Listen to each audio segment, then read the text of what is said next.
l'islam, hier, demain.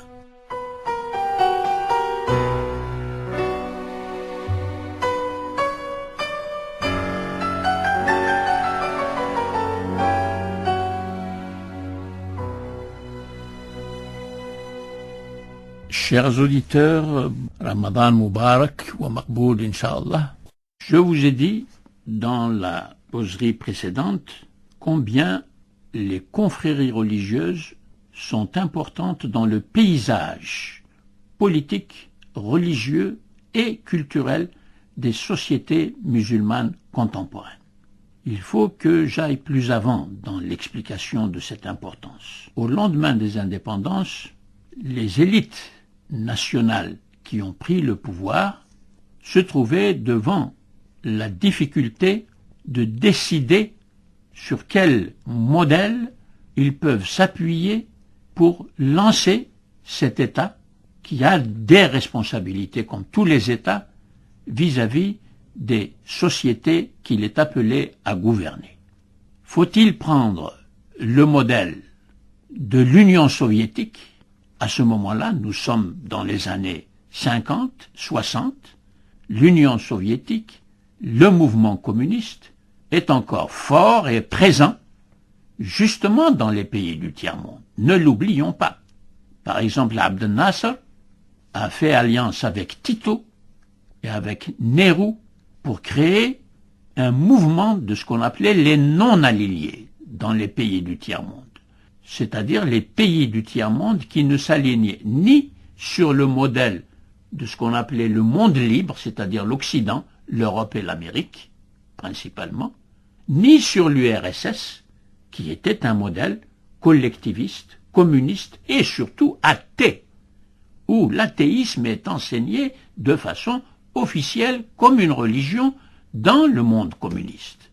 Voilà encore une très grande difficulté devant laquelle se sont trouvés tous les États au lendemain de l'indépendance. Sukarno, par exemple, en Indonésie, a pris un virage, pas totalement communiste, mais qui en est très proche. Et Nasser, il a contribué à créer le camp des non-alignés, cependant, il est l'auteur de la charte de la République arabe unie, qui a été publiée et mise en place en 1962. De même que l'Algérie a fait une charte, la charte d'Alger, en 1964, révisée dans la charte nationale en 1976. Et dans ces chartes nationales, on ne met pas encore l'accent sur justement la référence à l'islam et à l'héritage juridique musulman. C'est très remarquable. Et on insiste plutôt sur ce qu'on a appelé la révolution socialiste arabe, l'Ishtirakiya.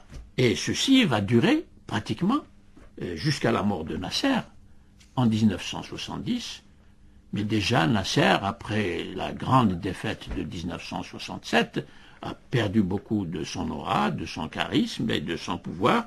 Et pratiquement, c'est à partir de 1967 qu'il y a déjà un affaissement de cette option qui est une option politique majeure, soit pour un État collectiviste et socialiste, soit pour un État qui reste plutôt aligné sur ce qu'on appelait le monde libre, c'est-à-dire les démocraties européennes et américaines. Et c'est seulement après la mort de Nasser, l'arrivée au pouvoir de Sadat, qu'il va y avoir une inversion idéologique de l'orientation des États pour avoir leur légitimité. Car un État a toujours besoin d'une légitimité.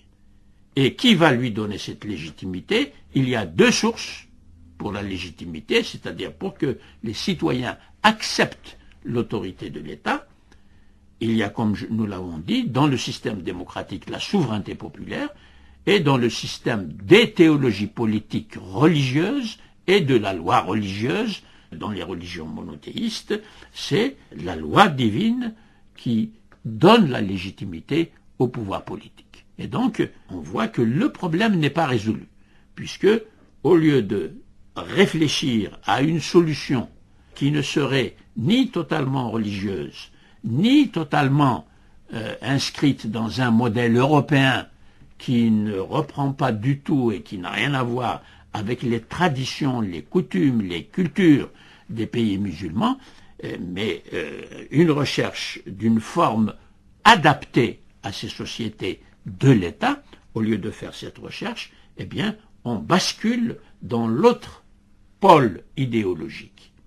Car ça n'est pas une option pour l'islam comme religion, comme je l'ai expliqué, mais une option pour un modèle politique qui est nécessairement un modèle qui est idéologique, c'est-à-dire qui repose sur des postulats, sur des principes qui ne sont pas partagés par l'ensemble de la population, puisque l'ensemble de la population est divisée, elle a des options différentes, et ces options différentes dans un régime démocratique devraient s'exprimer et être représentées au Parlement qui va en tenir compte dans la construction des lois au niveau du Parlement. Voilà encore des difficultés majeures qui vont s'amplifier. C'est aussi, et je vais prononcer le mot, mais je vais vous l'expliquer, des bases anthropologiques. Qu'est-ce que c'est que l'anthropologie? C'est une science qui étudie les structures profondes des sociétés qui commandent la vie politique, la vie culturelle, la vie idéologique des sociétés. Par exemple, le système de la parenté, les liens de parenté. Comment se forme la solidarité d'une famille patriarcale dans une société tribale? Et comment se forme le groupe plus large? Après le groupe, l'unité de la famille patriarcale, il y a le groupe du clan. Par exemple, dans la tribu de Quraysh, nous avons le clan des Banu Hashim et le clan des Banu Sufyan. Ça, c'est l'étude, c'est la science de l'anthropologie qui entre dans les soubassements de la société, c'est-à-dire comment se tissent les alliances.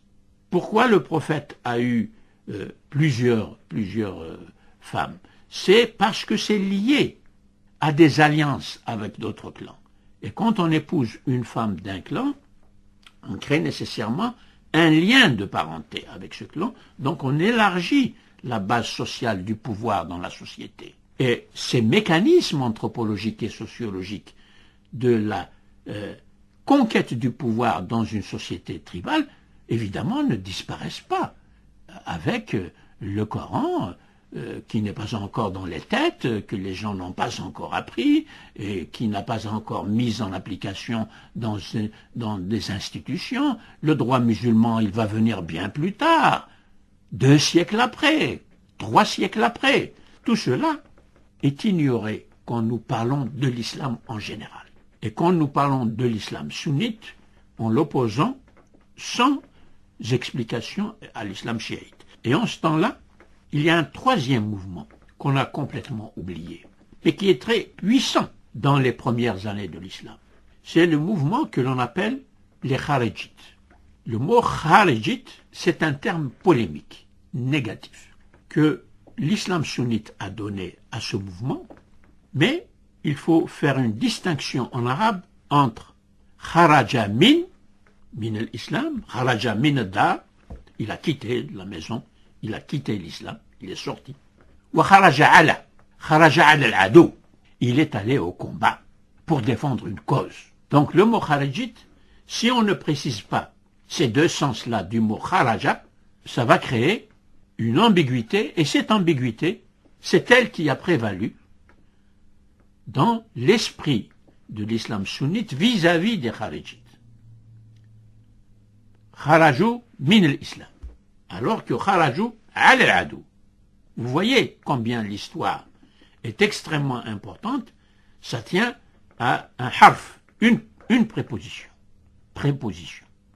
Et donc la situation est très compliquée pour définir tout ceci, pour définir la légitimité de l'État islamique. Le combat va continuer et il ne va jamais s'apaiser. Et ce que nous voyons à Bagdad, c'est une exaspération, avec évidemment des facteurs de complication des malentendus et des hostilités qui remontent à des siècles de polémiques et de combats théologiques, et c'est ici, justement, qu'il faut expliquer l'enjeu de ce combat qui dure jusqu'à maintenant. Mais cela, nous le verrons dans la prochaine causerie. À demain.